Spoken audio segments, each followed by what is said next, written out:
Avviene oggi, martedì 17 novembre, la firma di rito sul dossier che verrà presentato a Parigi nella primavera del prossimo anno. Sono 25 i comuni a richiedere il riconoscimento del Monte Grappa a biosfera MAB UNESCO. Il valore più notevole di questa iniziativa starebbe, secondo il parere dei sindaci, nell'avvio di alcuni tavoli di lavoro su progettualità strategiche, sia nel settore turistico che nella sostenibilità del territorio stesso. Abbiamo costituito tutta una serie di tavoli proprio perché la particolarità di questo progetto è coinvolgere tutto il territorio, non solo le persone di riferimento o aziende piuttosto che enti locali, ma davvero anche i singoli cittadini, per cui il percorso da qui al riconoscimento e anche dopo sarà soprattutto improntato nella massima diffusione e condivisione in modo da costruire dei progetti sostenibili per uno sviluppo che vede coinvolto un intero territorio per la prima volta nel nostro massiccio, ma anche dei territori che sono nella pedemontana. Per Cavaso del Tomba è un momento sicuramente storico.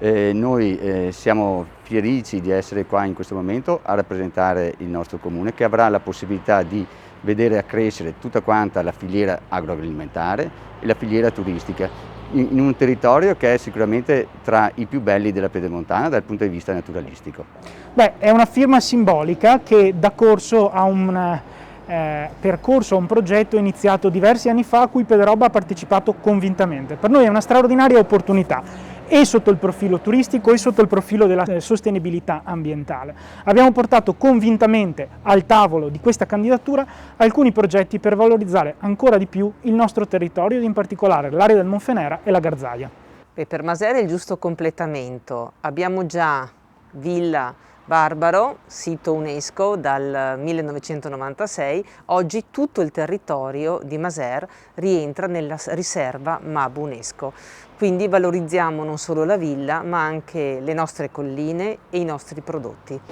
Per Asolo e per l'intero territorio delle terre di Asolo e del Monte Grappa è un meraviglioso momento, è un'ulteriore tappa di un percorso iniziato più di 2 anni fa che va a valorizzare la specificità del nostro territorio,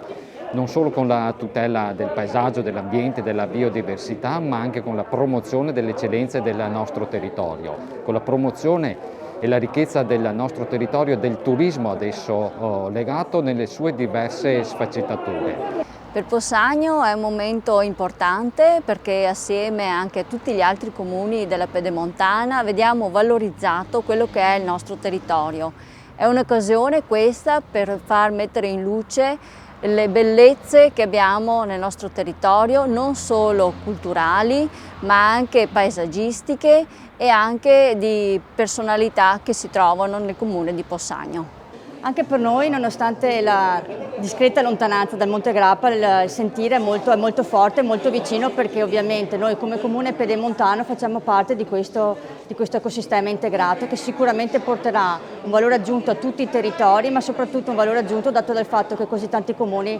cominceranno a lavorare insieme per degli obiettivi strategici, e questo va al di là della geografia e di quelle che possono essere le vicinanze proprio a livello territoriale, cioè una vicinanza data dagli obiettivi comuni che da oggi continueremo a perseguire.